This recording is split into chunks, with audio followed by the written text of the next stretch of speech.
gwe kifaananyi ekyo bakulabamu oba totegedde nti abantu bakulaba kifaananyi ekyo then wumuze ngalabiyo kakkana kubanga goyinza okuba nti olowooza nti oli w'amaanyi n'engeri yakulaba 0 oba akulaba 4 kati soko kakkanye ngalabiyo otule wansi wetegereze ensinga bwetambula kubanga basinga obwenyi muloza ensi bwetambula ensi etambula bintu birala nnyo teeka olowoozo ka leero mu society mwoli sooka olowooze kikyoli n'abantu kye bakulowooleza mu mirimu gy'okola sooka werowooze kikyo abantu kye bakulowoolezaako sooke wezuule kye bakwogerako naye before nga tonneejajinga kwefula w'amaanyi kwefula ekyo ky'otali sooka omanye ensi ekulowooleza ki era ensi ekutegeereza ki kyeyagala okutegeeza ebyokulabirako bingi muzze mulaba nti eno ensi tekungula tugikyalako bukyazaako wayagivira tuli mukka so nno kyeweerowooza si kyoli munnange lindako abo abakulaba bakubunde kyoli so sigwe kwetwala nti oli kyamaanyi nnyo okusinga abala kye bakulowooleza kekabadde akalowoozo ka leero njala genda ku kigula LUJJI kya leero ekigula LUJJI kya leero kansubire nti yose otuuse njagala ekigula LUJJI kya leero njala kisindikira mwenna abeeyita abalwana okuva mu 1950 n'okutuuka olwalo nga mufutubbadde ku ggwanga Uganda n'ebigere mbitadde mu mazzi mutudde mulimu kulya emberenge muzimbiza amatama embuto zibatumbidde amaaso mugakanula olw'okuba muyina emmundu mu kigula LUJJI kya leero nga ntumira ku mwenna banyumirwa akanyumiro k'ekigula LUJJI kino njala bagamba ekigambo kimu nti ffenna newankubadde tulina ensimbi newankubadde tulina amaanyi tulina amanya tulina ki tulina ekintu kye tumiisinga kye twerabidde ffenna ku nsi kuno tuli bayise era ffenna ku nsi kuno tuli momboze lwakuba tetukimanyi bw'obeera n'akasente gwe nolowooza nti gw'osinga okutegera eyo nsobi bw'obeera n'obuyinza nolowooza nti obuyinza bw'olina gw'osinga abasigadde bonna eyo nsobi ekitiibwa tukiddiza Mukama Katonda kubanga yatutegeerera gwe biseera woba wabakidde Katonda aba akola ebiseera woba olowooza nti gw'osinga amaanyi Katonda aba akussa wansi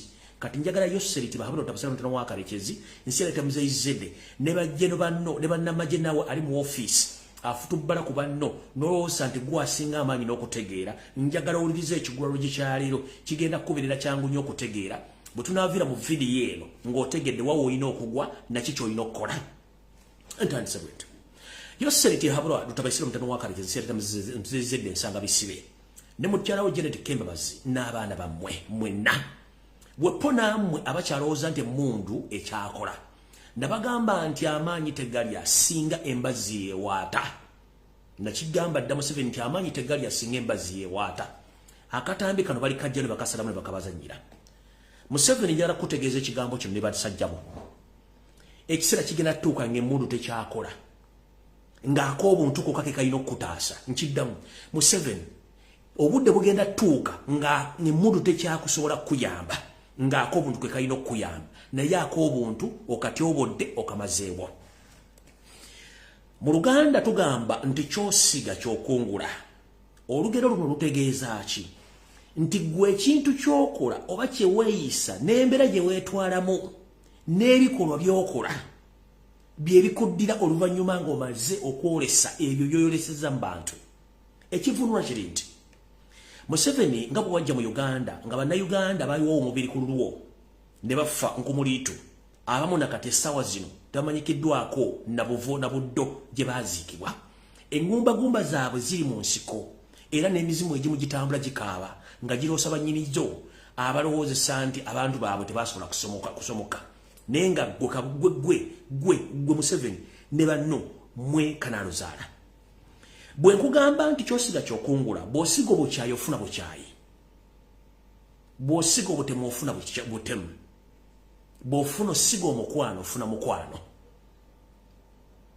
tosobola kusiga ssere n'okungula emmwanyi nedda kyosiga kyokungula kati mwenna nabalabe ku social media nga musanyuse abantu basanyuse nnyo naye gwe omuntu waliyo okusanyuka kw'abantu kuno okufunyemu ki Yoseriti bahabulwa ne Janet ne bakazi ne bannabaganda bammwe mwenna ku kino ekintu mufunyemu ki mujjukire mwali muva mu nsiko bantu bangi baba bakubira emizira naye tugamba nti abantu bala mu magoma abakuba ezizo bwebakuba enkoona bebakuba n'ez'omulala mwaliko abaagalwa era ng'ensi ebaagala n'essaawa zino mutuwunyira ziizi nkiddamu mwaliko abaagalwa n'essaawa zino mutuwunyira ziizi olw'embeera gye mutuyisizaamu bwe mwatuuka nga tumaze obatuusa mulina okubeera ne mutwerabira ne mutandika tusiige Tomi okutandika tutumalawo nga mwerabidde nti ensi tekungula tugikyalako bukyaza ko yagivira Museveni ne family mukizo okukyayi mu Uganda to the extent nti gwe omwana wo n'omuzzukulu bagenda kuloza ku kyosize omugenzi eri tumwine ekigambo abantu kye bakoze okusanyuka muno nga toyawudde mwana muto toyawudde mukadde toyawudde muwanvi toyawudde mulema abantu okusanyuka kubasanyuse kuno ekikolwa kino kibalage nti ensi yabakoowa era mugiwunyira ziizi sirwa kuba nti balina byakukola wabula nabo bafunidde okusanyuka ku bikolwa bye mukoze abaana bammwe bye mukoze abaana baabwe bye mukoze buli Munnayuganda yenna gwali eyo ng'oli eyo owakanya okusanyuka kw'abantu kwe bafunye olwaleero nkulabanga omuntu asekera mu nzikiza nga teri agenda kulaba kusekako nangeri gy'onyumiddwa mu kuseka enensi nga bw'ogiraba si bweri ojja kwebuuza lwaki omusota gutambula zigizaga ate nga gulina backbone oba spinal cord bw'onoomala okutegeera nti lwaki omusota gutambula zigizaga va ku nsi wumuzengala byoleka abantu basanyuke goyinza okuba tofiirwako wadde embaata wadde okufiirwako eggi oba okubbibwako empale y'omunda oba okubbibwako ensimbizo nga tokimanyi leka abantu abafiirwa abantu baabwe leka abantu abanyigiriziddwa leka abantu bajaganye si gwe alina enkomerero y'okuseka mu nsi kuba gulali ayogera amafuukule ng'ogamba simanyi abasanyuse bakoze ensobi maama ekiri atabala kyekiri n'asigadde ewaka lwe banakyankalanya famire yo ne bagibbako ettaka ne bagigoba ku ttaka ne batta omuntu wo ne bamusiba nga bemuso gya kisiru lwojja okutegeera nti ebigambo byeyogera byali bikyamu yose osiza obukyayi naye obukyayi ogenda bulozaako kuba ajjukulu bo abaana bogenda kuloza ku bukyayi buno Janet Kembabazi ogenda kuloza ku bukyayi manyi kuno ku video kwoli Museveni ossa abaana b'abandi Janet ossa abaana b'abandi Muhozo ossa abaana b'abandi kiki mugenda ofuna mu bukyayi buno musiga mugenda funa musire kuba gwe musige okusanyuka kwa Uganda olwaleero ku kufa kwa Ebintu mwine kubalage nti buli muntu olina ekisera wootuuka nobanga olina okwekomako ku bikolwa by'okola kubanga abantu abandi badde banyolwa ku nfaayo ne basanyuka busanyusi kitegeeza nti gwe naawe ali mu office atulugunya abantu ekinakuddako gujjo kitegeera yose linakugambako nti ojjofemu ko just hours lwojjo otegeera nti ensi yakukoowa nga ate nabasinga okukoowa walimu NRM ekyo tokimanyi obadde okimanyi nti abantu abasinza okuseka n'okusanyuka kufa kwa tumwine balimu NRM era nga n'abamu basanyufu nnyo to the extent embuzi bazisaze ente bazisaze nenga balimu NRM faamu tusesebusesi olw'okuba nti tuli ku ludda oluvuganya abanyigirizibwa naye ate abali mu kintu kyennyini basese nnyo n'okusanyuka okusinga ffe abali ku ludda oluvuganya Bannayuganda ebitundu 7 ku buli 100 badduka mu nsi yabalira babufuzi ebyambo by'ekiyaya nga mussa abantu baabwe mubagubye ku mataka essaawa zino luba bali embiriizi ne muganya okutegeera tugamba tuti lweyagaliza mukakitawo Lutanyoko emyaka tegiweze wadde 3 omugenzi Ebintu mwine Jeno bwe yavaayo n'agamba nti shoot and kill buli muntu attibwe kubanga tuganya okugoberera amateeka ye gawulira gayagala naye abantu be yalagira okutta babatta olwaleero yagenze naye kikuwa kyekuyiga ki kikuwa ekyokuyiga nti kyeweyita si kyoli waliwo enkomerero gy'otuuka nga weetaaga abantu kino Museveni ojja kirozaako ne famire yo kubanga golowooza nti eno ensi tekungulwa ensonga lwaki Katonda akuwangaazizza musajja gwe ku bantu bonna bwe mwatandika entalo zammwe musigadde abantu 4 nga n'okuna essaawa yonna tuyinza omubabikira ekikuwangaazizza Katonda ayagala kulaga amaanyi ge n'obuyinza bwe n'okujaguza kw'abantu ku balijaguza olunaku lw'olekera okufa so nno musajja gwe yose limanyi kuno kwoli ojja kifuwa ng'okizza munda olunaku lwe bali kubika nti ofudde ate nga teruli wala nnyo lusembedde Janet ate gwe mune simanyi nsi lw'eseka Muhozi simanyi nsi lw'eseka Natasha n'abazzukulu bammwe simanyi nsi lw'eseka kino kibagamba nenga nkitegeeza nti mugenda kubonaabona to the extent muli bulayo munywa amazzi bwe mutakendeeza bikolobero byakutta Bannayuganda na kubabonyaabonya ekigulalo gye nkifundikidde awo kati njagala genda ku video eyandeese olwaleero era nga ntandise bwetyo yose olwaleero baddeko mitundu by'amambuka ga Uganda gy'obadde ogenza okuza olunaku olukulu simanyi olw'abavubuka nokinambuka nga kimezezza okwomusana n'ogamba nti gwe ekikufudde nti oli muto lwakuba tolya mmere bikyepere by'abazungu olya mmere yaffe ey'ekiddugavu njala kujjukiza mukulu Yoseeri ensi yonna negitegeeza bulungi nnyo gwe kikyoli video tennaba ensi nagitegeeza kyoli sebo njagala okutegeeza ensi omulundi ogwokubiri era ogusembayo olina ba special doctors okuva mu Israeli ne India abakolako era nga buli reach ofuna empiso gye bayita ya goyang eyo gimanyi buli lunaku okera n'onywa egiraasi ey'omusaayi gw'abaana abato ababulya mu ddwaliro emulago n'amaliro n'amanene babajjamu omusaayi ogwo n'ogunywa on daily basis eyo therapy oba syrup gye wafuna oba therapy gye wafuna ey'okunywa omusaayi olina gye wagikoppa kati ogatta ebintu biri ofuna young hormones zonywa mu musaayi gw'olina mu kafirigi mu kisenge ekyo n'ogatta empiso ziri ezitereza skin ze bakuba every week kati goba ovayo n'obuzaabuza abantu mbu simanyi olya bulungi mukulu osula bubi tukimanyi bulungi nnyo toddamu kubuzaabuza ggwanga na kugirega bantu one every week bakuba empiso ekutereza olususu olwo onywa omusaayi gw'abaana abato abakazaalibwa ababuzibwa mu malwaliro gonna mu Kampala ne Wakiso kubanga omusaayi olina kafirigi konywa mu musaayi n'olyoka obeera emirembe goza mbu abo tebategeera netutegeera bulungi nnyo awo sigenda kulwako njagadde kutegeeza oleme kulimba bannayuganda mu ngeri y'emu oba endala kati ndowooza njagala ntandika video ey'olwaliro bulungi nnyo alright nze nganze ebintu byengera byogera era mbireke wano tokisookera ddala which eno gye tugenda okukuba emabega yennyini ebaddemu ebintu bingi nnyo mwe mbadde okufa kw'omwami gwe bayita Kakooza eyava e Bungereza n'akola embaga ebigambo nasooka ne mbyogera bulungi nnyo nga benjogera ebigambo byange abantu abavaayo baga neŋŋamba no nze byange mbyogera nembireka bivaayo oluvannyuma soogera nsirika musirisi kiki ekyavuddeyo era kyagenza okuvayo nga state yali mu mukono gw'okujja omusajja oyo mu budde naye nenkirekawo nenkirekera abala bakitambuze wikizoka bakitambuza ne tujja ku nsonga ezibaddewo zonna omusajja ono Eritu Mwene yali yafadda nga bwe nabagamba olw'okuba ndi Museveni alina akakodyo okukuva mu nsiko nti baawangula balwawo nnyo okubika abantu baabwe nga ye kyamanyi okusinga okukola kyetuyita divide and rule n'okubuzaabuza yakimanya nti alina okukiipinga Eritu Mwene nga mufu afuneyo ekintu kyonna ekigenda okujja amawulire olw'ensonga zino wammanga bwe twamutadde ku nninga era njagala buli munnayuganda yenna okufa kwa Eritu Mwene celebration ziwedde tuddeyo ku kusevinga eggwanga n'ebintu byayo mbasaba n'obuwombefu tudde ku nsonga za bamutula ki Jennifer tumusiime Eritu Mwene yali yafadda nga mwakitegeera bamukuuma bukumi kumuleeta nga diversion okujja mawulire ga tumusiime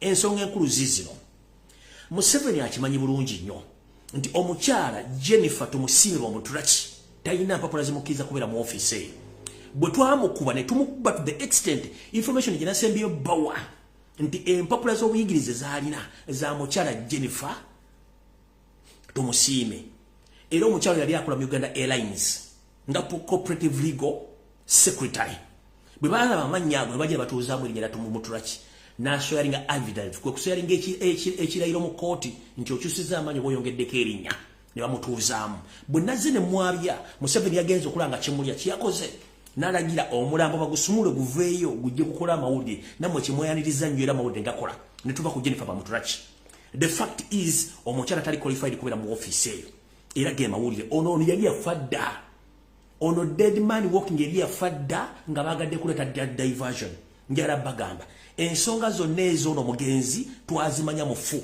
ekisookera ddala twetaaga qualification za Jennifer bamutula ki she's not qualified to be in that office ekisooka ekyokubiri ekyokusatu twetaaga kumanya ani yatta Kakooza ekyo nga tukimaze Minister of Education temugeza ne musinika ebinnyo ne muleeta empapula eziraga nti Jennifer bamutula ki yasoma era nga amanye gali Jennifer tumusiime bamutula ki Minister of Education temugeza ne muleeta olugezigezi olusumagize yeyali muleeta empapula ziriko Jennifer bamutula ki nti yasoma Uganda National Examination Board temugeza ne mwesirwaza even a single minute nti muleeta empapula mbu omukyalo ono yasoma talinawo yasoma nawangwa oba nawangwe oba nawambwa I don't know akulira Makerere University don't dare even a single day or a single minute okujja n'empapula ez'ekicupulingo ojja ku representinga Jennifer bamutula ki mbu yasoma no omukyala teyasoma talina qualifications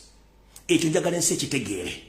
The reason being omukyala wamaze mu exposing amusebe nato omulambo gwani omulambo gw'omusajja ono tumwani atumwine kuba ategete wamaze mu exposing njala bana Uganda tuddeyo ku backlog ya information gitubawa omukyala nayo oyino kuba mu Uganda Airlines olw'ensonga na kino kanti bagambe the moment muna Uganda yennaddamu okulinnya Uganda Airlines nofuna ekizibu ku bino wammanga kimanye nti oli ku lulwo. One, ennyonyi eyo is a private company but facilitated and funded by the taxpayers' money.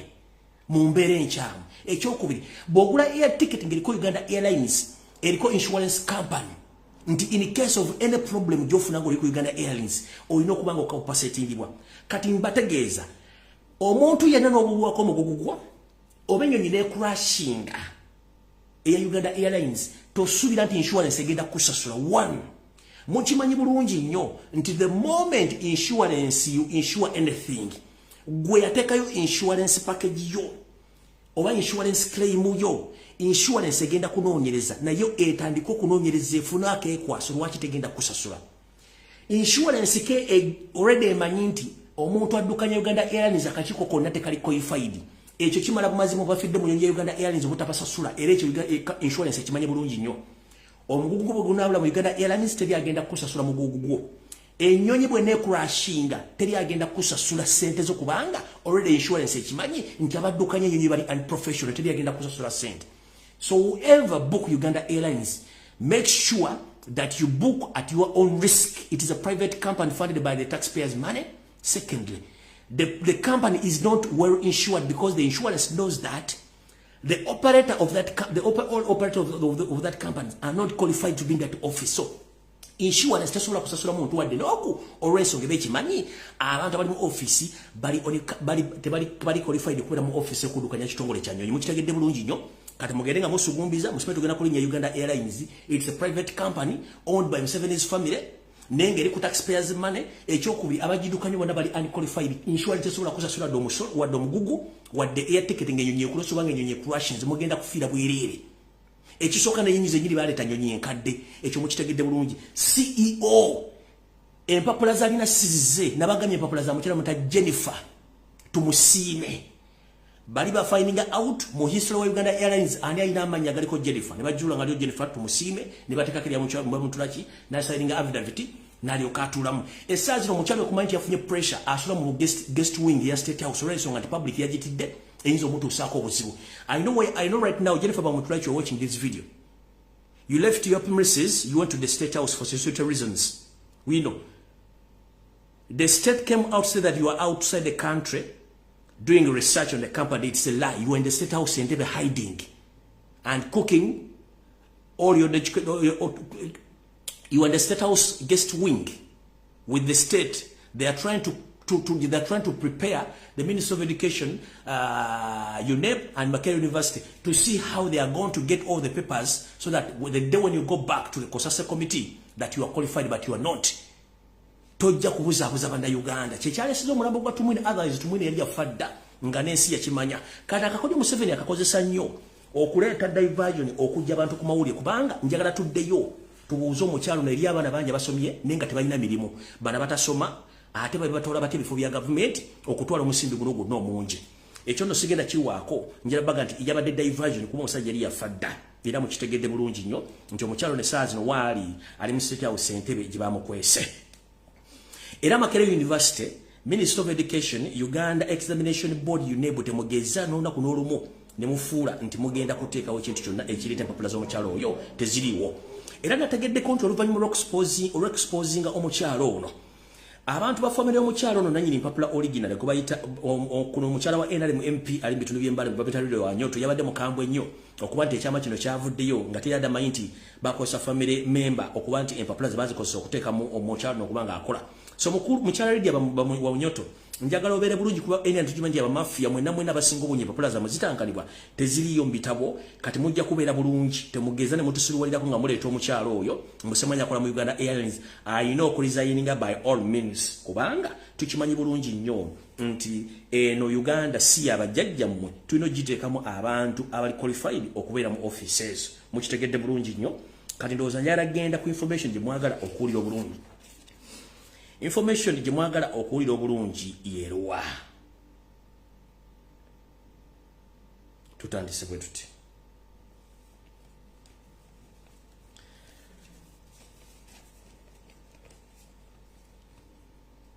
Omugenzi eyafudde oba omugenzi eyali yafedda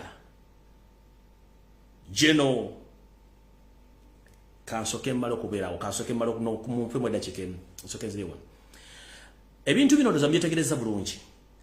Geno Katumba Wamala bwe yazze bagambye nti tasobola kuva ku kiragiro kya mukama we kiyamuwa okuwa omuntu omulimu era talina buyinza busobola kustopinga kiragiro kya mukama okuwa omuntu omulimu. Kitegeeza ne Geno Katumba Wamala ali incompetent, tasobola kubuuza bibuuza mukama we. So ekyo kibaze bulungi nyo kitegeera nayo omugwaya gwe yambuddemu ompira nabuze wa mukama we nti bintu bina bamulagira biragire si yatwala obuvunanyizibwa okw'omukyalo n'omulimu nga talina mpapula. So ne Geno Katumba Wamala ompira yagwejjeemu n'aguddiza mukama we katuvudde waawo.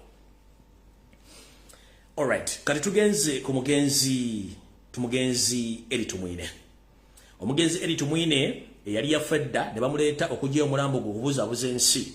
Omwami ono abadde ayogeza amaanyi nnyo nga mukiwulira. Omwami ono decisions z'abadde ayogera ebiseera ebisinga zibadde enkambwe nnyo eri bannayuganda. Tetugenda mwogerera birungi nga bali ku bukonti tulaze kuwasa olw'ensonga nti ekibitu kiyita kibi. Njala bajjukiza nti mu nsi Uganda munnayuganda abonyebonye alinga emmwanyi tuzinoga ne bazaanika ne bazikuba ne batandika ozisiika okuzijja mu kaawa awomera abangi. Ne bannayuganda tubonyebonye mu nsi yaffe olw'ensonga nti ebizibu bingi byetulira bino tusirika. Kati tugenze ku nsonga za omwami ono. Omwami ono mbulamu bwe abadde yeeyita nti w'amaanyi naye nga yerabire nti waliyo Katonda yasinga okubeera w'amaanyi. Tukimanyi nti okumulwisa okumulangirira baade bakinoonya engeri gye banateekawo diversion okudivertinga abantu bajja ku information entuufu gye baagala okuwulira bo engeri gye bakola ebintu byabwe okubuzaabuza eggwanga. We twogerera essaawa zino ebizibu bingi gye biri mu Uganda naye nga Museveni asirise yeesudde egwa Nagamba olw'ensonga naye akimanyi nti embeera gy'alimu si nnungi nnyo olw'ebintu ebigenda mu maaso mu ggwanga. Era nga we twogerera essaawa zino omugenzi Eritu Mwine mu makaage gabadde ayita amakaage ekkololo wali essaawa zino bakumye Olumbe. Era bakumye Olumbe okuba bagenda omuteekako awo bw'anaambula bamutwale mu makaage ge yazimba oba gali ge yazimba ku ttaka nalyo eritali lye. Kati njala sooka bwamu katono nnyo ka history mbatwale ku bintu mugenda kutya tulyoke tugere ku information endala. Njala bategeeza nti omugenzi ono Eritu Mwine mwandi mulaba ng'omusajja abadde eyamala nti alina ensimbi kumbe naye abadde mwavu mponga byoya. Omwavu ono mponga byoya. Era y'omu ku basajja Museveni bye yatandika nabo. Museveni ono yatandika n'abasajja 27 basigadde abasajja 4. Naye we twogera Eritu Mwine y'omugenzi nti ye amakaage agabadde gasangibwa ekkololo essaawa zino bakumye Olumbe naye ng'ekimukumisizza Olumbe olw'ensonga nti bakimanyi nti ebintu bino bagenda bitwala. We twogerera omusajja ono yali yawamba kye tuyita nomoggalale gy'akoledde emirimu gy'okumala emyaka 37. Muno moggalale teyasasula de n'ekikumi era nga otwogerera bwe tunaba tubanja famire ku nsimbi zitino mubanja ayina otuwa sente zikunukiriza mu buwumbi obubiri ez'ensimbi ez'omuw'omusolo z'abadde alina okusasula mu nti ebbanga lyonna nga tasasudde mu luvannyuma lw'emyaka 36 ng'amaze okuwamba nomoggalale. Ekyo nga tukimaze tugende ku nsonga endala. We twogerera essaawa zino omukulu ono ebintu ebisinga okuswaza oba kye bayita okuswala ye mugagga okutanaka entula ng'ate mumanyi nti omukulu aba alina ensimbi. Tugenze maaso. Omukulu ono yazimba ennyumba ye eri mu kyalo eringa Queen Cakes oba ye yayita Kaso ng'ate si Kaso yazimba Queen Cake Apartments zaalimu era zaabaddemu zeyagaliramu. Ngera bategeeza nti omuntu ono ekituufu talina kyalese ku nsi kitya. Galane nomoggalale ya gavumenti era yagirese. Ennyumba essaawa zino bakumidde Olumbe Kulumba Avenue ekkololo. Ennyumba eno ya Indian Custom Board era gye yawamba obuwambi gyabaddemu ebbanga lyonna. Era nayo bw'anaaba afudde ejja kuddizibwayo bannyinibo mu Uganda Custodian Board kubanga nayo yabbanzire ng'amaze okudda mu buyinza ewakumidde Olumbe olwaliro. Bwe tumala ennyumba eyo eri ku Lumumba Avenue gye bataddemu omulambo gw'olwaleero ne tugenda ku nomoggalale naye si yo kati kababuulire ekisinga okusesa. Omukulu ono n'ennyumba y'omu kyalo eno etudde ku acres eziwera 308 ng'egenderera okuwera mayiro y'ettaka namba. Amawulire amatuufu gali nti nali n'ettaka kwe yazimba Queen Cake House Apartment nayo sirye lyajja litya. Omukulu ono olugezigezi olw'okuwamba n'okutiisatiisa munnange bwe yagenda ng'asanga famire y'omuntu erina ettaka ng'abagamba njala kunjazika ku ttaka lino ndikolereko. butyo nga bafamile ne bamukiriza okumwalizi yali ya myaka 12 okolera kemirimu je omukulu ono yakosa olukujjukujju n'akyusa ebipapule bamuwa okulizi n'abifuula obwannannyini n'atwala ettaka lino era emisango gyonna gibadde mu kkooti n'okutuusa nga tegiggwanga lizi bamuwa myaka 12 ettaka n'alitwalira ddala kwazimbye ezo Queen Cake House gyagita kaso mwagenda okubanga ateekebwa oba n'okuziikibwa kubanga noono bw'obuuza obuvubo n'obuddo nije banamuziika naye wamatanka ne tewakwataga lwalinga mpale za Museveni kitegeeza n'ennyumba y'omukyalo eno bannyiniyo abatu n'ennyumba kubata n'ennyumba eno ettaka kwetudde erigeyokereza okuwera kisiko ya mailo namba nalyo sirirye lya family emu eyamuwalizi emyaka 12 n'amaana alifuula lirye era nga n'emisango gikyali mu kkooti okutuuka olwali lwafudde nga bananyiri ettaka webali yayagala ddala okubakuba amasasi naye nga nalyo teririwo ettaka nalyo sirirye tugenze mu maaso bwe tugenda mu maaso mwali mulabyeko mwabyo ng'asula emuyenga naye muyenga eno ennyumba yennyini ey'emuyenga naye we twogerera ennyumba eno yatwalibwa dda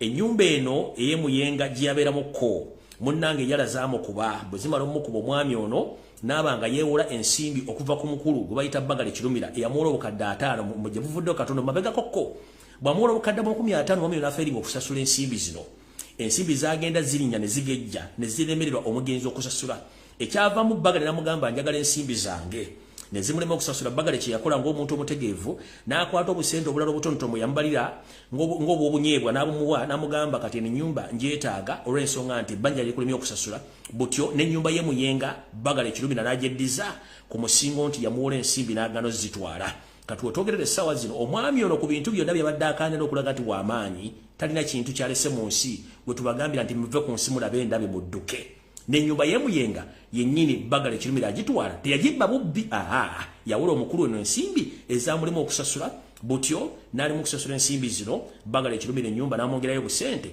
butyo n'ayitaawo n'aggwerayo ng'atega ogw'ekyayi n'abanga mu nsi ayinza okuba talina kyalese era n'olumu bwe byamuwulira ng'amaze omugoba mu nnyumba eno yasulako kko ne munno muggalala omwo okumala ebbanga ddene nnyo nga yeebuzaabuza ng'afukaanaaba era bwe twogerera n'enziika era okuba nti bayinza omuziika ku maka gaabwe naye ng'ettaka ero liriko enkaayana bannyiriryo baamuwaliizi okubeerako ye n'alifuula erirye y'ensonga lwaki nti abantu bano bwe mubalaba tembalowoozesa nnyo nti balina ensimbi nabo babeera baavu era nga tebalina wadde 10 ekikuba ennyonye alright eyo nno ye prepyambo gyensoso bawa ku mukulu Eritu Mwine kadjala agenda ku information endala mulyoke mutegere nti abantu bano bonyiri bemulaba okujjako kwesobulisa maanyi emmundu nabo bennyini ensimbi zibe kubya mpi tugenze ku nsonga endala haya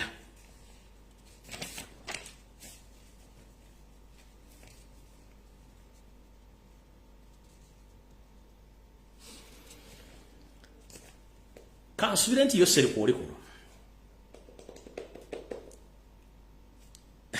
bannange Katonda musajja w'amaanyi Katonda musajja w'amaanyi era mwenna abaali bakoze accountability ya surgery operation mutandika okusala ku ssente accountability mugisaleko ya surgery operation kubanga Katonda akoze kye tuyita natural surgical operation olw'ensonga we twogerera essaawa zino kisawuvuga naye embeera gy'alimu tewomya nakabululu etya awo enzije mwagala okuwulira ono musituni yagenze naye kisawuvuga embeera gy'alimu tewomya nakabululu era nga twogera Yoseri yatumiza abasawo basatu bayitale bajje batandika okulabirira omwami ono mu ngeri yonna esoboka naye nga omuntu gwe balabirira almost nyinza obbagamba naye ayinza okubanga eyamwawulula ejja kusirira essaawa yonna era nga embeera eri ku mwami ono Jeno Salim Sarakanda nako yeringa embeera mu abanyumira omupiira gwa Bungereza omuli Liverpool Chelsea Man City nga zizanya ne wabawo ekisobo ekikolebwa liifu n'aba nga takitegedde bamusindika ku kamera ketuyita vaalu a video assistant referee n'akatunulamu bwati nga yeetegereza kati essaawa zino bwe tuli embeera ya Salimu Sale yakwetegereza eriko vaalu Museveni abeera ku vaalu bwati era atumiza abasawo bana basatu abayitale be basembayo beetegereze Salimu Sale oba waali oba taliiwo nkiddamu olwali ennaku z'omwezi ziri 24 if I'm not mistaken kandabe bino mujja bijjayo lindako yes or sorry olwezi ennaku z'omwezi 26 omwezi ogw'omwanana omwaka 2022 kano mujja kajjayo Jeno Salimu Sarakanda naho kamba we priyambo ndyoke mba information entuufu ekisookera ddala omwami ono ebitundu 75 ku buli 100 nkiddamu omwami ono ebitundu 75 ku buli 100 mweyongerezeewo zizi n'ensonga ekisookera ddala bizinesi zonna ezisinga obungi ezize zimaze okutundibwa nga ne private companies ennyini security private companies abadaddukanya zonna ezisinga obungi emmundu bazibaggyeko badde bakozesa semi automatic guns or machine guns zonna Museveni yaziragidde company baziggyeko emmundu zino era ne company ezimu zitandise okuggalawo wetwogerera amataka gasinga obungi agasali mu ssale gamaze okutundibwa nga liri abadde asinga okwagala eriggaluga lyatundiddwa mu kyalo Jovia Sale era batunda political ploti wawuna n'akazinga ke bayita Mbiru akasozi akabamamba Jerusalem Sarakanda nako yali yakagula nako kali mu kutundibwa nga wetwogerera buli luvannyuma lwa wiiki wabeerayo meeting ey'abakyala bonna abaali babaddeko mu kikolwa eky'abakulu era ne bafuna omwana wakati we ne Salimu Sale meeting isituula abakyala bano bali mu kugabanyizibwa ensimbi enkalu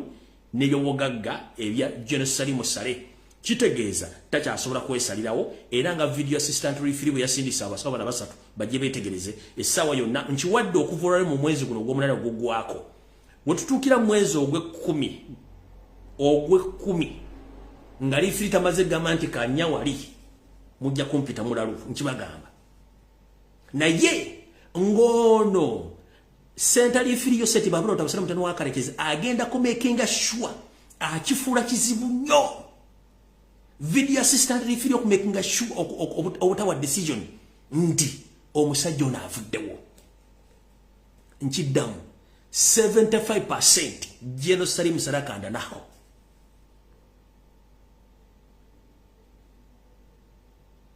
byasi babikutuka balese ba value freeze okuva Italy basatu bamala okutula mu ka video betegereze bulungi nnyo ono yakutte omupiira bagukwatidde mu ntabwe bamukubye endobo oba balogo bakutte essati nago mu box era bo batuuse basawo bava Italy assistant video referee batuuse dda awe basembayo abasigadde yeke nnyini ajja kujja akiyogerere owaffe tujja bagamba nenze bagambye already okusinzira ku bigenda maaso ekisinga obungi nti amataka gasinga obungi gonna gatundiddwa companies zisinga obungi zakyusibwa kati okubategeeza kino mutandise okulaba gaga mu Kampala bagamba nti bejjeko buyiza ebizimbe babitunze oba bakyusiza administration y'ebizimbe bino kino kitegeeza nti bannannyini abadde bannannyini bizimbe bino already batandise okusaba obuyinza ebizimbe bino okudda mu bannannyini byo ng'obudde bukyali kino bakikola okugyawo obutafiirwa bintu bya mugenzi ono byabadde akoleredde ebbanga nga bingi nga biringa obugulu bw'eggongolo olw'ensonga nti omukulu ono abadde ayina ettaka ppitirivu mu Uganda omukulu ono abadde ayina kampuni mpitirivu mu Uganda omukulu ono abadde ayina amagye agage gasasula mu Uganda omukulu ono y'omu kubasinga ensimbi mu East ne Central Africa empitirivu ne business kati mutegeere ekiika ky'omuntu gwe tubadde tudiringa naye Museveni ekiri atabala kyekiri n'asigadde waka webuzaabuzanga afukaana aba naawe emyaka gye giweddeyo wajja n'abantu 27 musigadde abantu 4 owokusatu Salimu musigadde abantu 3 Salimu Sale mujjeeko kino nze ekyogedde amanya genze Lumbuye Salimu Sale mujje ku ttiimu y'abantu 27 musigadde abantu basatu osigadde gwe Yoseri osigadde Ivan Koleta wasigadde Kahindo Tafiri musigadde bana ne Jimwezi mubadde batano nkiddamu Salimu Sale mujje kwa 27 takyaliko osigadde Museveni Ivan Koleta Jimu Muhwezi ne Kahindo Tafiri mu musigadde abasigadde bonna bagenze n'ekiki ekikuwangaziza Katonda kulaga konti alina amaanyi ojja tuko kwagala okufukumira bannayuganda bakyasobola kufuna obudde bukugenzeeko kati eya Salimu Sale bitu era tebalya ssente buli abadde eralikira Salimu Sale toda mukweraliikirira beera mugumu nnyo ng'asula wansi olw'ensonga nti ekyo Mukama akikoze akigenda kiteeka wansi tugamba nti Goliath yali musajja wa amaanyi nnyo naye bakubuulira emboozi musajja eyamegga Goliath weewuunya ensi bweri abasajja baali banene nga bamaanyi nga bwakwata ku kizimbe takireka wansi amaja akuba kyalo nije yakomekereza nka David kamutisiza wansi nakati sawa zino mbabulira enaku zomwe ziri 26 bo tutukira ogwe 10 video lifi ajja kwa mazoba buli ekitufu bagenda keeping ekintu kino nga kya munda nyonga tekifuluma noga bajja kyensinga okweralikira mu kiri ekintu kimu mumpulirize bulungi nnyo Ssaabasajja Kabaka embera gyali mutewoomya Digobe Museveni enkola ye gyakolera bweti bw'aba ayagala kukyusa amawulire wabawo ekintu ekinene lwakubawo amawulire ago ndi mu kutya okwenjawulo mu mbeera neyakafandalinga edde ly'obukadde bayinza otukuba eggulire ne amaale bongerako erya Salimu Sale nabagambye nabawadde emyezi 2 ogw'omwenda n'ogw'ekkumi ku bintu bibiri bajja kukolako kimu kino nkibagaye mukiwulirize bajja kukolako ekintu kimu bwe batalikozesa ggulire lya Salimu Sale okubikka erya Ssaabasajja Kabaka oba okulangirira nti Ssaabasajja Kabaka aseeredde bajja kukolako ekintu kimu ku ebyo ndi wano mumpulirize bulungi nnyo nkiddamu bino nze mbyogera nkozesa mutwe gwange bana abasajja bayayi mujjukire nti omugenzi Fred Kurejema ye ya leadinga abasirikale abali bagenza okuwamba eggwanga lya Rwanda bwe batuukamu okukuba Museveni n'amwefuulira n'amusindikira abasajja ne bamutta bwe bamutta n'anoonya agenda omuli placinga naye nga yennyini yatodde order emutta baatwala emyezi wagindaba nga teboogedde nti omugenzi Fred Kurejema baamutta oba yafa era ng'omuna bwe bagukuumye bamala kunoonya General Paulo Kagame Pilato n'ava mu Amerika gye bamujja ne bamala omuliisa enjiri yonna ne bamukkiriza okulidinga APR mpaka lwe baatuuka okuwamba naye nga bamala kutandika kuyingira Rwanda baleka balangira nti Frederick Kurejema afudde kati akakodo ke kamu ku General akandana kwa Salimu Sale ku bintu bibiri neralikirako ekintu kimu ekisooka neralikira ku programu ya Buganda ogikozesango neralikira programu ogikozesango okukyusa amawulire aga Salimu Sale obukozesa mulega Salimu Sale okendeeza eggulire Ssaabasajja Kabaka ku bintu bibiri neralikirako ekintu kimu kubanga ye magari tondo 5 ku 10 taliwo naye njala kubuuza Joseri mongeri yemu banze byange mbibuuza bwenti enaku zomwe ziri 26 njala kubuuza Joseri wano bwenti omukulu ono olunaku lunovaayo mubikire ensi ogenda muzikawa ogenda muzika Mogadishu kubanga kitaawe mu Somali ogenda muzika lwakitula ku kijja ate ng'ekijja ekyo go wakitandikawo ng'ozinga oziikako Esteri akokundeka maama wo ogenda muzika ku Kollo airstrip woziika abazira abataliko vuna buddo ogenda muzika Rwanda eno video mujja gije muzigize njala kubuuza omukulu ono oli mutwala Somalia oli mutwala lwakitula ku kijja kye weetandikira oli mutwala ku Kollo airstrip oli mutwala Rwanda option ziri 4 naye mugenda muzika wa kuba talina buvuna buddo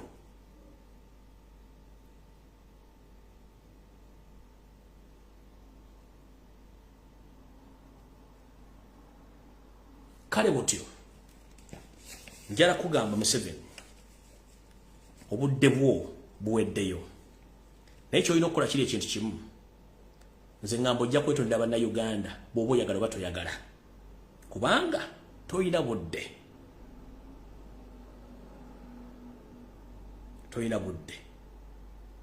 gubuli amanyi nti ettaka lyo lyataliwa General Salimu Sale yisengalo mu maaso amanyi nti omuntu oyattibwa General Salimu Sale yisengalo mu maaso wagoba ku ttaka lwa General Salimu Sale yisengalo mu maaso kubanga ekiri atawala kye kiri n'alisigadde waka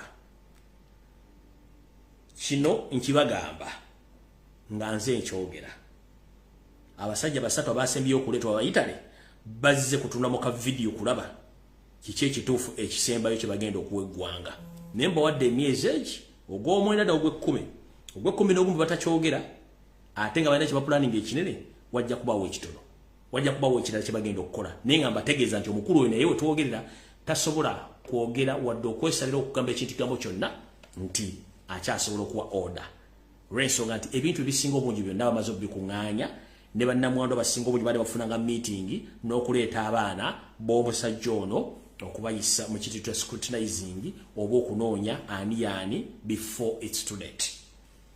Aya basi awo nvuddewo sigenda kulwawo. Mwenna bannayuganda gye muli musabire nnyo eggwanga Uganda mutya. Nabagamba wano nti Yoseri atinkudde entalo nnyingi nnyo. Era bannayuganda gye mutambulira mu nsi mwegendereze nnyo baddu gavana bembe mwagala nabo.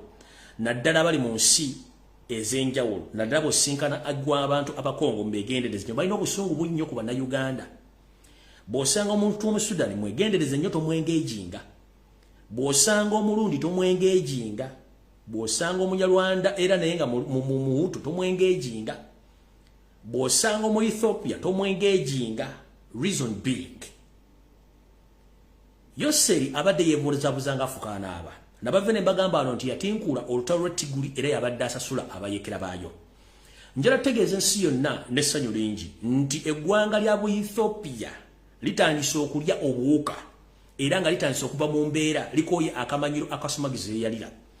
Ku lunaku lwadde lwakusatu ennyonyi y'eggwanga erya Uganda ennwanyi eyabadde yeetisse ebyokulwanyisa ng'ejjudde buggule n'eddagala yakubiddwa n'eggyibwa mbire mu bwengula bwa Ethiopia n'etuukira ddala wansi. Bagenze okumala ogyekebejja ng'erimu ebyokulwanyisa ebitabalika ng'erimu n'eddagala eryadde ligenda mu kitundu eky'amambuka ga Ethiopia omuli abayeekera ba Tigray. Ethiopia lwakitegedde n'etegeeza ba intelligence officer baabo ku nsi mu nsi yonna nti era tubadde tukyanoonya obujulizi obukakasa nti Uganda ye traininga n'okufacilitatinga abasirikale abayeekera eggwanga erya Ethiopia babali mambuka ga Ethiopia bayita Batiguri. Kino kyanyiza aba Ethiopia era bategedde nti enkambi emu eri mu bitundu by'e Kachiri endala eri mu mambuka ga Uganda. Singa muwulira ekintu kyonna ku international level nga Uganda erumbiddwa somehow somewhere temubuuza ani abalumbye eggwanga Uganda. Nkiddamu. Singa muwulira nti eggwanga Uganda lyalumbiddwa mu ngeri etategerekeka ne bawako enkambi ze bakuba. Tebakugamba nti muyeekera wa ADF obaani. Ensinga Congo, ensinga Ethiopia zeetegekedde eggwanga Uganda essaawa yonna. Mwandiwulira ng'emberenge zibaluka naye nga temanyi emberenge zibaluka zitya. Obujulizi obw'enkunalo bwasembyeyo omu ku bajjeno mu magye ga Ethiopia yategeezezza nti akamanyiro kasusse. Era n'ategeeza nti babadde bakiwulira buwulizi nti omwami ono yatabalwangula East ne Central Africa nga tebannafuna bujulizi butuufu. Naye okuva lwe bawanudde ennyonyi mbire eyabadde mu byokulwanyisa bitwala mu bitundu by'e Tigray, kino kyamaze okutegeera omwami ono yali mu kutabangula eggwanga lya Ethiopia, yali mu kutabangula Somalia, Kenya yaliyo, ne mu South Sudan yaliyo, yali mu Congo yakola buli kimu. Kino nno kyaviiriddeko okunyiiga era muwulira nga buli kimu kitandise temutya era mujja kutegeera kye kigenda mu maaso mu Uganda. Nsuubira nti Museveni kuno kwoli. This information didn't go viral in Uganda because you pay the media to cover up your sins. I'm here to inform the international community that on Wednesday this week, the Ethiopian intelligence unit led by the Ethiopian army forces, they shot down the Uganda warplane which was heading in Tigray region full of ammunition and medical equipments which were assigned by you to be sent to those rebels. But unfortunately, the plane was shot down by the Ethiopian military.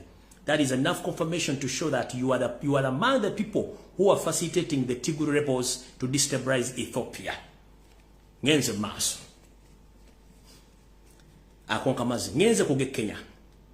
I'm here to inform all Kenyan nationals and Kenyan government that as we speak right now, there are so many Kenyan nationals who have been kidnapped from Kenya and they are being brought to Uganda through different passing through on different borders. As we speak right now, there are so many, the so-called returning officers, representative of different political parties which are against Ruto, and electoral commissioner accounting officers All those people have been kidnapped from Kenya and they have been brought to Uganda and have been kept in different safe houses. And these are the locations where those officers and Kenyan nationals were kept and being tortured. There are safe houses in Kayunga operated by one called KADIMA, a Rwandan origin operating on under Museveni's orders. And another torture chamber is in Kalangala Island on Reykjavik, Victoria. The last but not least, there is a safe house which is in Mubende via Chibale Road. That safe house is deep in forest. Those are the 3 safe houses where Kenyan nationals, more especially those who participated in previous elections, they were kidnapped and brought to Uganda, and they are in torture chambers in those different areas. So I'm calling upon all Kenyan government and call Kenya intelligence to work upon securing all borders and securing Kenyans, because Museveni is willing to destabilize in Kenya before and after elections, because he knows he supported Ruto by all means, and he invested a lot of money, billions in dollars, because he knows he's going to reinvest, he's going to reinvest again more money to see that he takes over Kenya, because he knows that if he gets Kenya, everything will be done in his dynasty.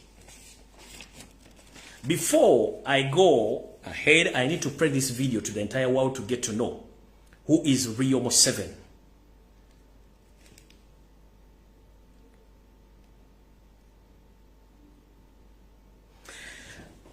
Ngenda kuzanya video eno mujiulize bulungi eri mu Lufaransa era njala kwebaza omu ku bakigatto bange abakola research ku internet okwetola ensi yonna.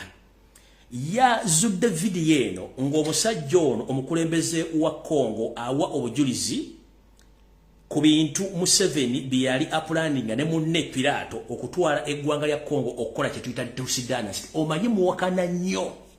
Muwulize bulungi nnyo eri mu Lufaransa ne mugenda kuwulizamu ebigambo bye bategeeza nti mission lwaki Kabila yattibwa.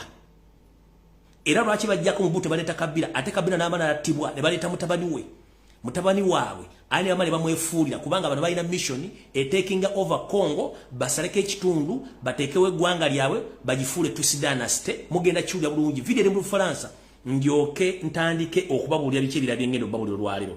Video yino à la délégation des ministres des Affaires étrangères de SADC que le Congo a besoin d'un dirigeant faible. Kabila est trop fort. On lui dit faites ceci, il refuse. Et qu'est-ce qu'on nous disait de faire? De donner à Museveni et à ses frères des concessions. Parce qu'il s'y trouvait déjà. Je ne sais pas s'ils coopéraient avec les autres Mobutistes avant. Ils avaient des concessions. On leur disait maintenant allez régulariser votre situation au ministère de Mines. Pour eux, c'était là des insultes. Ils avaient droit d'avoir des concessions au Congo. On a dit, monsieur, c'est pas possible. Droit de frauder les cafés, le bois, la papaye, l'or. Et comme on pouvait accepter que ces choses se fassent autrement que par le canal légal établi, c'était une source de mésentente. Enfin, l'expansion territoriale est une autre motivation. L'empire Himatusi a besoin de territoire, des terres congolaises. Et vous savez que nous ne sommes pas d'accord. Je viens d'apprendre ici, que vous n'êtes pas d'accord non plus. Alors, cette guerre qu'on nous impose est une guerre injuste. Nous devons la dénoncer. Nous sommes venus la dénoncer parce qu'il y avait une duplicité dans l'attitude de beaucoup de pays de la communauté internationale. Mujiwulidde bulungi oyo mukulembeze wa Congo ng'ababuulira nti abasajja bano baina plani okujjawo omugenzi Mobutu wazabanga Sekoko okuleta mukulu Kabila bamuleta ne bamugamba tulina okukola kino na kino na kino Kabila n'agaana nga bagala kukyusa constitution bichi nga bagala kugaziya batwale Kongo bajawule mbo bakoleke ekitundu ekyabateeke mu Tus Empire nga Tus Empire ne gishwagamba mulowooza nti bana abantu bajja tukonkwa kati nga kyebagenda okukola kyali bwe kiti source of income eyayina okuzimba Tus Empire eyina kuva mu Uganda mumwe banna Uganda source of income sente zizimba Tus Empire zonna zina kuva mu banna Uganda yensonga lwaki ne bono saddaaka akabufu Uganda tesobola kulaakulana kubanga bana basajja bajja ne mission ey'okuzimba Tus Dynasty mu East ne Central Africa nenga source of income sente zivaawa mu Uganda nga ziva luddawa bayisa sente mu parliamenti bambi ba parliament baziisa nga basanyufu tebabuuza kizigenda kukola sente zibbiwa buli ministry naye nga teri abuuza sente zibbiddwa ministry ziraze luddawa kati Burundi Museveni yagitwala nga bamaze okutta Ntabyamira Museveni n'atwala Rwanda nga amaze okutta Byarimana sente zizimbe Rwanda 90% zivudde mu Uganda Museveni najja n'atibongola Tanzania okutuusa lwagituusiza olwaleero Museveni n'ayingira Congo ne munne Kagame nga sente zonna ziva mu Uganda n'agenda Sudani n'atabangula Sudani n'ajawula ku Katumu nefuna independence nayo n'agimanaging nga sente ziva Uganda ezigula ebyokulwanisa zigula okutuusa Sudani weri olwaleero n'avaawo n'ayingira eggwanga lya Somalia n'avaawo agenze Ethiopia ezo zonna sente zamuwa musolo gwe wawunya omusajja n'agamba nti njagala sente ngende nzimba enguudo e Congo nga Kampala Road ejjudde bituli ekuba bwetonya suuji n'afuwa mu bbanga kubanga sente balina zijja mu Uganda yensonga lwaki buli ministry bakola omutima gwayo sene mulandi gundi yazibbye nabagamba nti Museveni akuteeka mu ministry n'akuwa orders nti mu budget egenda okusomwa mu mwaka egenda okusomwa mu mwezi guno sente zonna 60% nzeetaaga era ne bazitwalayo zezo sente ezigula ebyokulwanyisa ebitugomya Ethiopia Somalia Ethiopia Rwanda Burundi Congo zonna simbi zamuwa musoto tusobola kulaakulana kati essaawa zino musituuni yafiiriddewa Kenya naye Museveni asobola okukwata sente n'azimba amakomera agali ku world class level n'atazimba ddwaliro n'atazimba ssomero n'atazimba luguudo n'ataliisa bannansi mmere kubanga akimanya amakomera gano gagenda okukozesa okuteeka mu bantu bonna abamuwakanya that's the system yensonga lwaki azimbye amakomera in the short period of time agali ku international level kubanga buli amuwakanya ajja kukwata akuteekemu naye nga tasobola kuzimba ddwaliro mu myaka 37 Uganda terina eddwaliro esobola okulongoosa omutima wadde okusala omuntu ekyendo kissa wali nga ne equipment zonna ezisinga obungi bazibba obusiivu 8 obwalina okuzimba eddwaliro libubwa bwalaga luddawa abaazirye bwe bali bazimba amasomero Rwanda kuzimba malwaliro Rwanda amanene ezo nasimbirwamu za musolo kati gwe tosuubira nti Uganda egenda kulaakulana nga bana abasajja abayozi b'obusa abalina kawumentale bakyafuga eggwanga Uganda sente zonna ez'omuwa omusolo eziva mu Uganda zikola ntalo tosuubira nti Uganda egenda kulaakulana we are going to suffer until we wake up and we remove Museveni from power by all means otherwise bwe munaabeerera musimitutu tuli ku byeyosime terina gyegenda kulaakulana Uganda nkubuulya Uganda buli mukungu wayo yenna afiira mitala w'amayanja mu Uganda temuli basawo amaliro g'ekiruddo tumuli ddagala tebalina basawo basobola kujjanja abantu kubanga abantu balina mentality nti buli sente ejja tugitwala okuzimba Tus Dynasty naye munnange okola ebintu bino nga tuweewuza Katonda Tus Dynasty mwagitandika abantu 27 nga mujagala ogitandika etandika egende naye musigadde abantu aba naye ndowooza Museveni soko tuleke ebbali wali osooka obuuze Katonda yaani nga tonnakola kintu kyonna olw'ensonga you can't succeed with the Tus Dynasty and it won't because right now as I speak right now Ethiopia knows who the hell are you as we speak right now Kenya knows exactly who are you South Sudan knows exactly who are you Congo knows exactly who are you The people of Rwanda, the original indigenous Rwandan people, those are the Hutu. They know the hell are you. The original people of Burundi, those are the Hutu. They know who the hell are you. The same applies to Ugandans. Now we know exactly who the hell are you. So don't think that Tus dynasty is going to prosper. Nowhere. It can't, because time is against you. You don't have time and you don't have money. You will spend a lot of money playing all your political games, but you don't joke with the time and never ever joke with God. You can't challenge God. Even the Ottoman Empire collapsed. The Roman Empire collapsed. Hitler, the same, and the other so-called deadliest and popularly known terrorists in the world. Oh, they are nowhere to be seen. What about you, who's already 90 years old? You think your grandkids that will manage the Tus Empire against Ugandans? You think Moho is going to manage the Tus Empire? Oh, Kaindo Tafile. Even you yourself, you are counting your days. So the Tus Empire can't prosper anywhere. Because all the master planners, slowly by slowly, are going. But we Ugandans, we are suffering because you have your cow mentality of thinking you are going to rule Africa. You are dreaming. It's like dreaming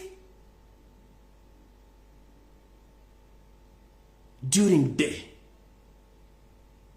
It can't prosper anywhere. You are preparing the night dancer to replace Mohos. That is Odrek Rwabogo. It is impossible. Odrek Rwabogo is wanted on international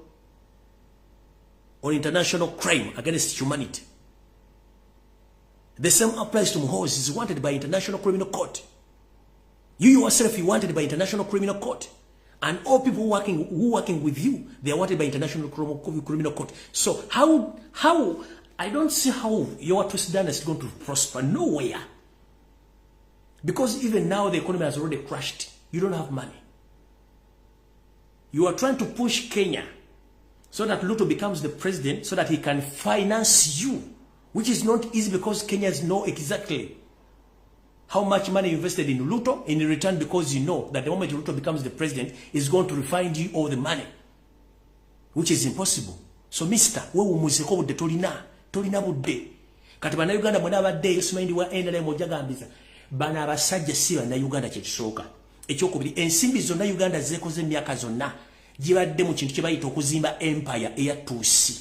Sente zirwana Ethiopia ziva mu Uganda, sente zirwana Somalia ziva mu Uganda, sente zirwana Congo ziva mu Uganda, Central African Republic ziva mu Uganda, ezidukanya Burundi ziva mu Uganda, ezidukanya Congo ziva mu Uganda, ezitawanya Kenya olwalero ziva mu Uganda. Mugenda kuwulira obujulizi ku TV eya Kenya ngo obujulizi buva ba hackers baba kutte bonna bali ku police babuuza ebuuzo bakonfirming we are sent by 7. Nchiddamu ba hackers abasukka mbatano bakwatiddwa mu ggwanga lya Kenya. Era bali mu interrogation rooms bali mu babuuza bayingira batya Kenya bamanaginga batya okuhackinga mu system era bali mu kuconfirminga mu 7 yabasindika. Gwe tosobola kunga nti Ethiopia kutegedde, Kenya kutegedde, Congo yakutegedde, Burundi ba indigenous bakutegedde, bana Uganda bakutegedde n'ogenda ku surviving you can't. Tosobola. So mu kitegedde bulungi. Kati gwali asagambiza ngo lemunda Uganda kwa kwade milioni 5 notandika okulingaaya. Kitegeeza nawo obwongo butono nnyo. Abatanyi mu 7 bwa operating amugenda kufa. Awo nvudde osigenda kulwawo. Video gibazanyidde bulungi nnyo, mayinza ebira n'obujulizi bwange. Njala genda ku information endala. Bana Kenya bategeezezza kiki ekigenda mu maaso mu ggwanga lyammwe. Njala genda ku information endala. Tugende ku information endala. All right. Nabagambyeko kutagengira Catholic Church of Uganda. Eno information njala mu kwate bulungi nnyo ku information eno. Saagala mu Katulicho nyiigire. Saagala muntu eyawukana ku Katulicho nyiigire. Njagala ulize information eno bulungi nnyo. Mayinza information ye mbalo gibawa ne mugizula luvannyuma nnyo. Njagala mu mpuliriza bulungi nnyo very carefully. Yose yamanya nti osobola otya okwawula abantu n'obafuga n'eddiini n'ajawula yenga katonda n'addira Catholic Church n'ajawulamu ebiwayi muno mwali Father Jacinto Kibuuka n'abala ne bakola ekibinja kyabwe kyayawukana Catholic Church era baafuna obutakkaanya wakati w'omugenzi Dr. Cyprian Kizito Lwanga ne boyogera ebigambo bingi nnyo ne bagenda kino Museveni yabakozesa okukola ensobi njala mumpuliriza bulungi nnyo wetwogerera essaawa zino Museveni bw'akozesa amala n'akutta mwenna abakkiriza mu Father Jacinto Kibuuka njala mumpuliriza bulungi nnyo mu system ya buzaabuza yawulamu ofuge Museveni gy'asinga okukoleramu yayawukanya Father Jacinto Kibuuka ne banne ku Kereziya Wangala n'efuga ensi yonna eya Uganda n'amukozesa ebintu bingi nnyo n'atuuka n'omuteeka okulira n'ekiggwa ky'Abakatoliki ekigenda mugongo asobole okufuna obulungi ky'ayagala era n'akikola bulungi nnyo naye musajja mukulu ono ku bintu by'akoze ng'aweereza Katonda we nga tamanyi nti sitaani yali amukozesa lwaddaaki sitaani yamuvuddemu atya Father Jacinto Kibuuka olwaliro wetwogerera ayasuze luzira kiki kimusuzize luzira ku mawulire agafunye ku mutimbagano ne ku mpapula zamu kitegeezeddwa nti yatulugunyiza omuvubuka eyabbye omutwalo gumu ogw'ensimbi za Uganda naye njala kwebuuzaamu ng'omuntu omukulu ku bumanyirivu n'obukkiriza Reverend Father Jacinto Kibuuka bw'alina asobola okukwata endiga n'agikuba okugituusa ku bisago ebyo olwasiringisa omutwalo gumu nkibuuza asobola Father Jacinto Kibuuka asobola okukwata omwana n'amukuba to the extent nga bw'amulabye kusiringisa omutwalo gumu ekyo kibuuzo kimu ekyokubiri ku lunaku lwe yakoze ekikulu ekyo lwe basoose omukola ebikolobero ebinene nnyo oba ebitono nnyo ebisinga kino kye bayita nti kyekinene ku bannaddiini abakoze ebikolobero mu Uganda Father Jacinto Kibuuka lwaki bamwanguyiriza nnyo omuleeta omuteeka ku poliisi n'omugulako omusango omutwale luzira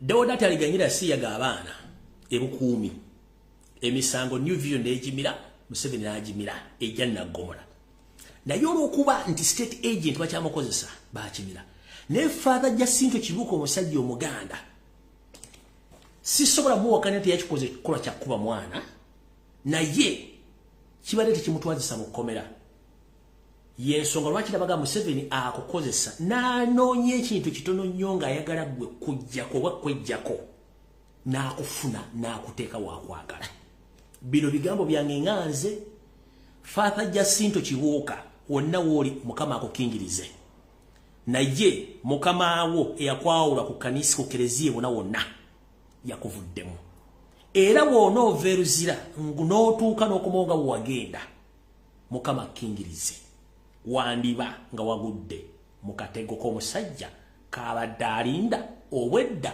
okufuniramu kubanga oteeka okuba ng'obadde omanyi bingi abasajja bangi bakoze ebikolobero ebya Somola ne Gomora mu ddiini mu Uganda babbye ensimbi empya n'enkadde nga bayita mu ddiini bayita mu Katonda naye Father Jacinto Kibuuka gwe tumanyi nti Museveni yamukozesa okumawula ku Bukatoliki gwe baga nti yakubye omwana olw'okubba omutwalo gumu bwe gutyo ogwa Uganda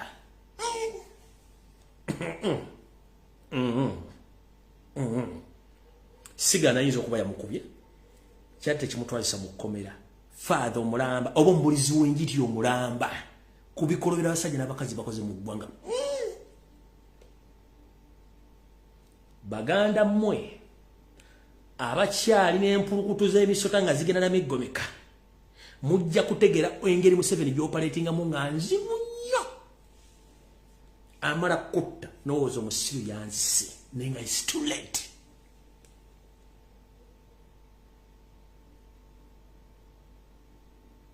sitaani talina mukwano sitaani tawola, sitaani tabanja, sitaani asaanyaawo. Bino ebigambo byogedde mbalaga mbajjazzayo emabega okubajjukiza nti yamukozesa okwawulamu ekereziya n'ebigendero bibye. Kati amaze omukozesa olw'okuba manyi bingi n'amutega ekintu kyonna ekyefaananiza okuzza omusango omutono n'agufuula omunene n'amuteeka mu kkomera. Naye nsaba Mukama Katonda akkingirize ekkomera bakututtemu oveeyo nga bwe wagenze ne sirowooza obulamu bugenda sigala kyekimu. Sirowooza nti obulamu bwo bugenda sigala kyekimu okusinziira Museveni bwakola emirimu gyo. Bwakola emirimu gye. Faaba jja Sinto Kibuuka. Simanyi nti bw'oyingidde kkomera bw'ogenda okuvaayo. Oyo gwe bayita Museveni. Era no message njagala egende mwenna abantu abali mu diaspora. Believe or not, mulaba video zange. Either onjagala oba tonjagala, and I don't care whether you love me or not. But this message go to all Ugandans who are working in the disguise that you are supporting Museveni. But indirectly, you don't know that you are selling your country to foreigners. Museveni is going to use you, is going to facilitate you, but at last he's going to finish you. Because he doesn't leave any trace or any evidence behind his moves. If he can kill all those who fought with him since 1960s, 70s up to now, what about you? Whom he found after he took over power. Whoever doesn't know how Museveni operates, I pity you. And you will not understand until you are bedridden or you are poisoned, and you'll get to know who is Museveni. You don't know that gentleman. He's more deadly and he's more poisonous. He uses you, but at the end, whoever knows that you are operating under Museveni, even if you are Munyoro, you are Mutoro, you are Musoga, you are Muganda, you are who, as long as you are not among his family members, you will be eliminated very soon.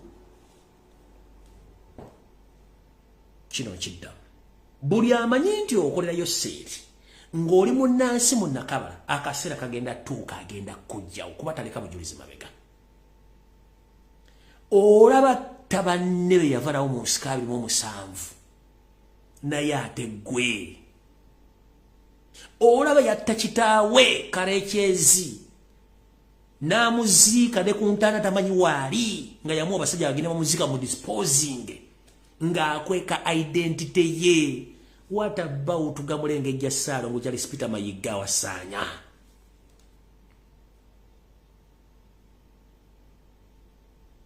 What about anyone who is operating under Museveni? Museveni killed his father himself. He ordered his operatives to kill his biological father to hide his identity. What about you? Ajja kubatta. Because he knows that use someone to get what you want, then after close the chapter. No evidence and no trace. Ajja kubatta.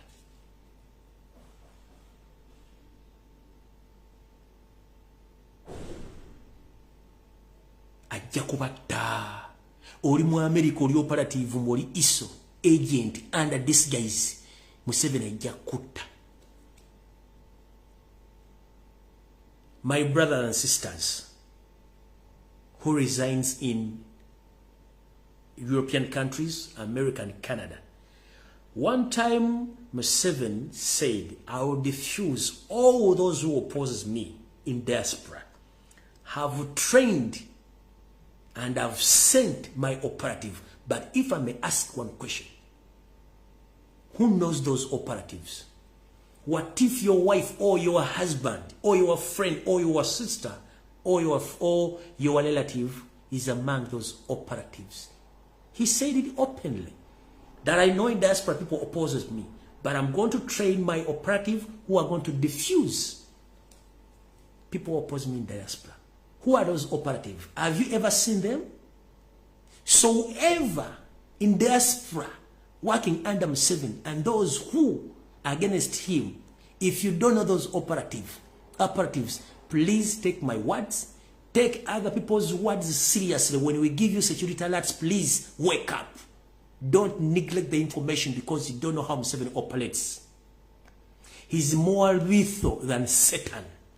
Museveni is more lethal than Satan. He said it openly. And I pity all Ugandans who take Museveni for granted.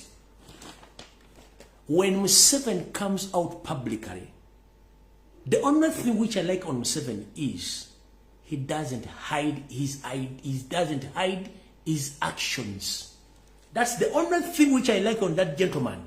He doesn't hide his actions, and publicly he comes out and says that I'm going to do this and this and this and this. At the end of the day, he completes his mission. But remember, he had already informed you chemwagala kachide mu Uganda.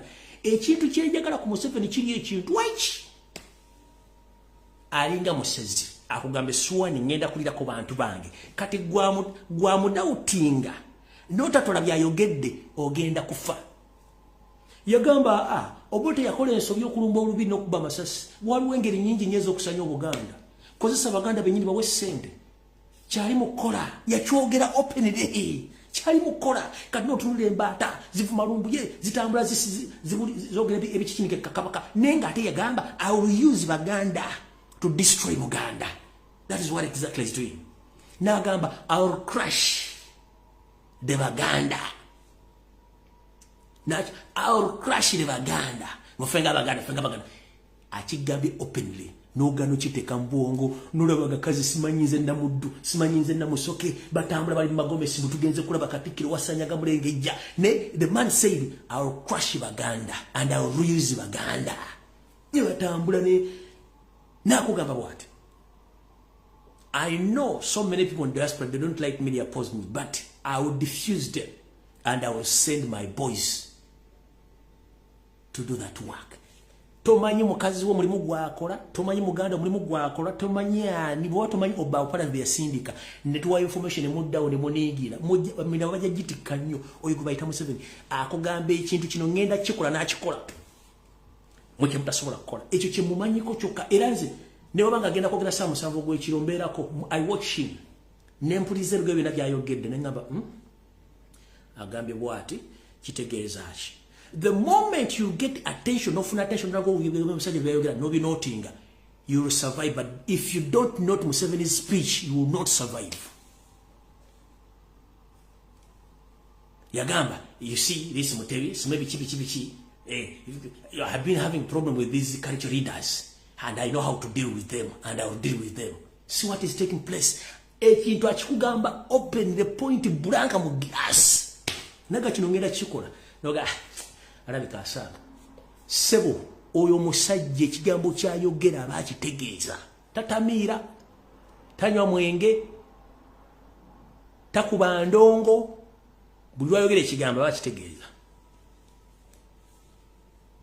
kyemwagalako ekintu weki akubuulira kyagenda okukola katugenoga oyasanga n'akikola yagamba muzaata. You hear some Muslim leaders, they shout much. You wait 1 week, you will see. I will silence one of them. Muzata yasoka wiki. Anas Kalisa yasoka wiki. Nagenda gamba some religious leaders, they are misleading people. They should manage. They should mind their businesses. They should get out of politics. So if they don't get out of politics, I will deal with them. What happened? Bameka abafa. Sepira njizito luwanga ptiu. Yona luwanga ptiu. Kubanga abakitegeeza. Njala bagambe ekigambo kimu. Boboli politician ngoli muna Uganda. ekigambo ky'owulidde mu 7 ng'akyogera kimanye nti akitegeeza. He doesn't joke.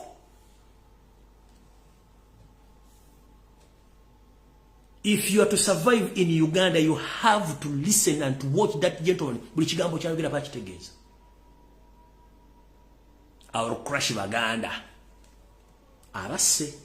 Lero oli ate simanyi ajja kubatta.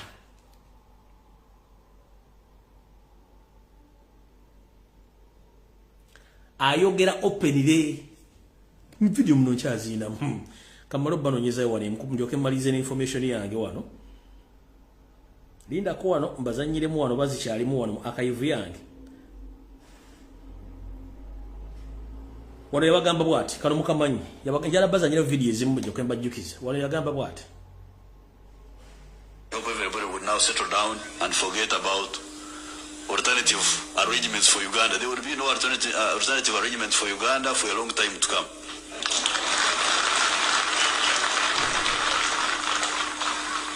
I think it would be it would save a lot of effort if people could settle down and work with the national resistance movement and we build the country. If you have got illusions in your head, that's your own business. This revolution is irreversible. You cannot reverse it. Ekyachoge netagement Katonda agenda kirivansinga Katonda kyali mukola njala bazanyira video zino muzitegeere bulungi nnyo. Eyo mbazanyiddeko emu. Wano yagamba bwati. Lindako nze njala bazanyira video zino mutegeere omusajja bige byayogera babimininga. Akakano ke yagamba bwati. Baguma's faulty argument. But science is taught in English. Because it's not necessary. We are here. We are people who know what we are doing. Why do you threaten me? Science cannot progress without art. Why do you threaten? Njala bazanyira video zino muziwulire bulungi nnyo mulyoke mutegeere omusajja gomuzanyirako nti kyabayogera abakimanyi ate abakitegeeza. Njala zibazanyira wano ezimu nyinza okuba nazidelitinga wano njala muziwulire bulungi nnyo. Aha, yino wano. We shall crush those enemies as we have done in the past. We shall crush those enemies as we have done in the past. You preach your nonsense, we shall answer you by what?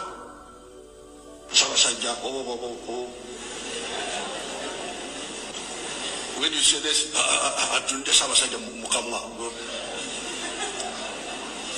but politics is about to Mukamwa. Now if you say, we shall crush those enemies. Kamba nonyeze mayenze byange mbyogera na bwino. Mbyogera na bwinjara zibazanyira zonna muzuulire. Mulyoke mutegeere ebyo kye mutamanyi bulungi nnyo. Nti muyina okutegeera ebyo byonna omusajja byayogera ababitegeeza. Ndako. This will come. God has called him.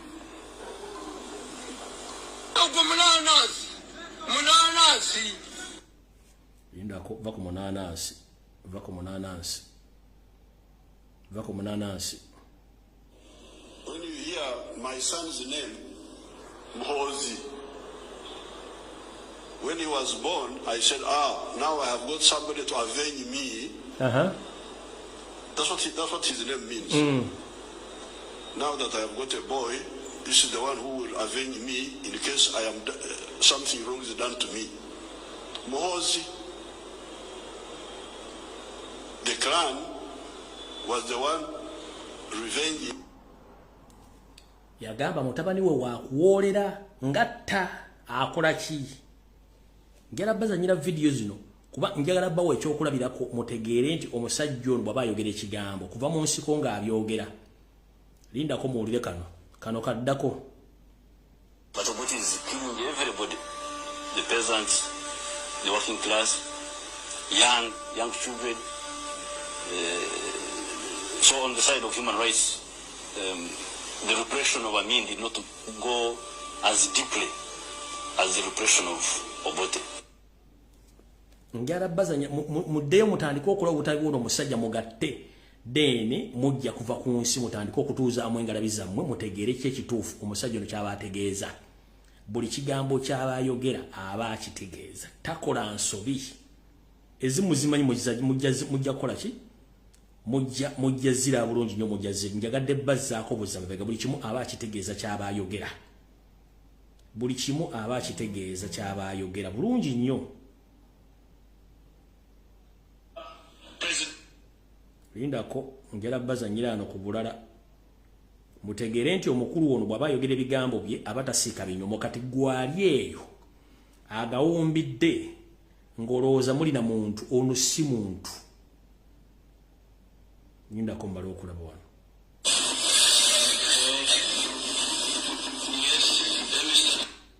Lindako ne video muzimanyi zonna. Kyembadde njagala obajjukizaamu ekyo. Buli muntu woli bw'owulira statement omusajja gy'aba akoze gitwale nti agimiininga ate aba agitegeeza. Nolindako wano aba agitegeeza ate aba ajja kikola. Ekyo ndowooza mukitegedde bulungi. So kati muddamu yagamba tiimu ya Kyagulanyi nja kugimalawo. Wulira nawe yakugamba. Because you're the generation of Africans, you are going to be like the African chiefs who are here half naked, running around, that they are very important, that he's a lion, that the king is a lion. A lion, whom would you eat? He only eats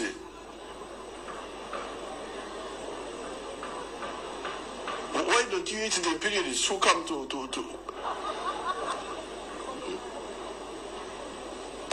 Now, these kings, I have had a long problem with them.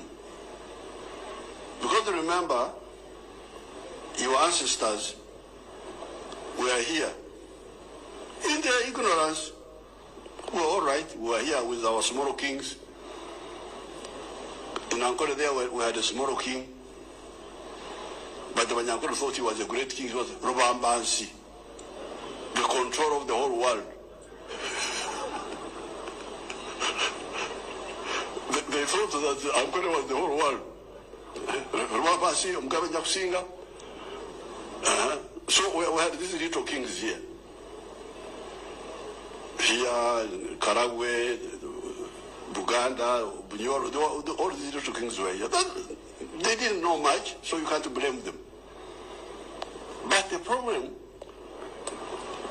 is that when I hear a rumor that some of you are Christians. It's not confirmed, but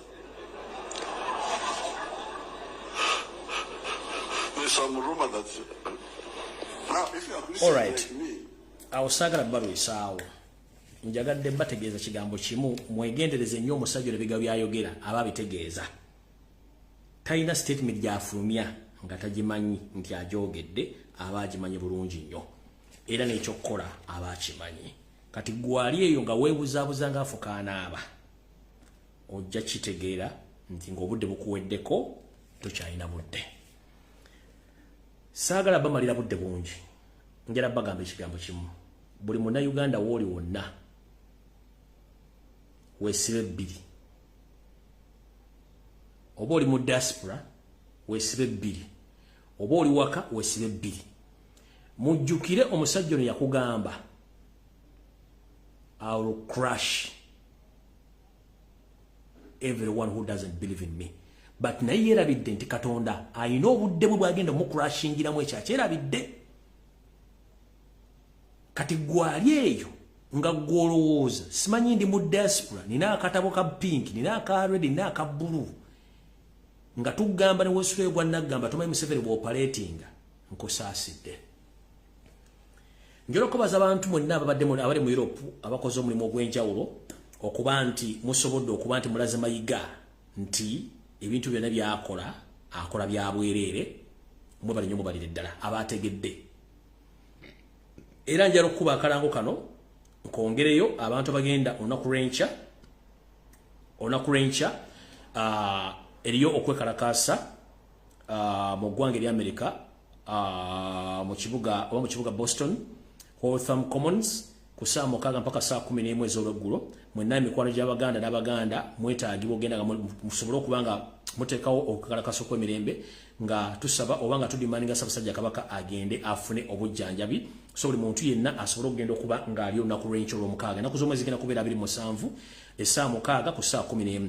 Mwenna Abaganda mugende kubanga ekintu kye tuliko tutakabaka agenda jjanjabwe tetwagala kudda mu maziga olw'ensonga tumanyi bulungi nnyo enteekateeka ya Yoseti Bahabulwa gy'aliko gy'akola.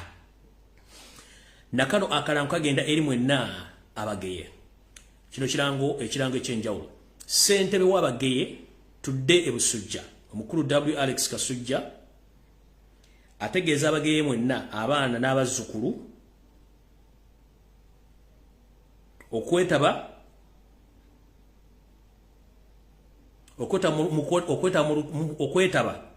mu lukyala mmwe e Busujja ng'ennaku z'omwezi 2 omwezi ogw'omutunda omwaka 2022. Mugenda kubeera n'ebiteesebwako bingi n'ebinaava mu kuteesa okukonna bigenda kuba bikulaakulanya okuyamba ekika kyammwe okukizzaawo n'okumanya obuvu n'obuddo n'okumanya mu butongole ebikolebwa n'abo abaseddekezi abali mu kusaanyawo ekika kyammwe n'ettaka lyonna ery'abazzukulu ba Kasujja. So mwenna abazzukulu ba Kasujja mutegeezebwa nti ennaku z'omwezi 2 omwezi ogw'omwenda omwaka 2022 mwenna mutegeezeddwa nti mugenda kubeera n'olukuŋŋaana oba olusiisira lwemugenda okubanga mubeeramu okuba nti musala entotto engeri y'okutaasaamu ekika kyammwe n'okutaasaamu ettaka lyammwe ery'Ebusujja. So mwenna musigadde mutegeezeddwa nti mwanguweeko musobole okugenda okubanga mukola ku nsonga ezo. Wano ndo sigenda kusukkawo okujjako bategeeza Mukama bankuumire naye nga nfundikira ngira bategeeza ekigambo kimu. Bw'oba oyagala okuwona mu Uganda kola okusalawo. Bw'oba tokoze kusalawo ojja kufa. Naawe wenna Munnayuganda akulira Museveni agenda kumala akutte. Kiri gy'oli okukyusa engalabi yo osobole okuteeseza eggwanga Uganda okulirwanirira. Bamemba ba Parliament nga nfundikira aba National Unity Platform kyekiseera mwekube mu mutima mutandika okulwanirira eggwanga lyammwe. 1. Ndimandinga ba MP bonna 58 okutandika okukola petition esaba Baganda baffe bonna bali makomera basibu bwereere. Leader of opposition Masasi Mpuuga nina bugisimu fungize. Wadduse n'otuuke wa principal omukubira omulango gutakungula ng'akaliro kakwoca. Nga nina bugisimu fungize kola obuvunaanyizibwa abo. Baganda baffe bali makomera tokola nga petition yonna. Bamwe bapali bali tokola nga buvunaanyizibwa abo. Tusaba n'okutandika wiiki ejja mutandika okudimandinga prisoners of war bateebwe by all means. Nga muvunga sidiru zaani za mawu. Mukole mu mateeka kye bayita okudimandinga abaana abo tebalina musango. Ekirala twetaaga obukulembeze baffe bwe twawangula. Bemba pale twabalonda okukunga abantu basitukire mbawambo bakimu obuyinza bwaffe. Ne mwena musirise. So buli muntu yenna ali awo nga gwolowooza nti walondebwa nga togenda kuperforminga duties zo. Bannayuganda bayiwa omubiri okufuula kansala. Bannayuganda bayiwa omubiri okufuula chairman LC5. Bannayuganda bayiwa omubiri okufuula member parliament. Musituke mukunga abantu basituke balwanire obuyinza bwabwe batwala obuyinza bwabwe. Petwanda Robert Kyagulanyi senta mukulakulanya eggwanga lyaffe so si kulya musimbi gwa muwa musolo musituke nga obudde bukyali. Buli munnabyabufuzi yenna ayagala enkyukakyuka mu National Platform tujja eboozibozi sawa yakununula ggwanga yakununula bannaffe bonna bali makomera abali mu kubonaabona tebazza musango omubiri baguwirawo mmwe. Ekyakudusize wa president kikuyamba ogenda otandika okuteekawo ekifuba mu parliament n'abapaka ba parliament musaba abaana baffe babate musaba obuyinza waffe muduumire Bannayuganda basituke kubanga kiba kwakatako. Buli member parliament yenna mutandika okuduumira ebitundu bya abantu baffe basituke bave mu kwebaka. Bakansala bachairman LC5 twabalonda kukunga abantu kusituka kuwanga obuyinza waffe buzzaayo so si kutuula nakwekonjoyinga musimbi gwa muwa musolo kyekyabalonza. Bwemba muganchigeza mutegeeza mulide mu nsi ya mulukwe ate nga tetulina budde butuweddeko abasajja bayidde kyokka mwetuddeko. Mukama bankuumire atakuumira mpera musule bulungi mweraba.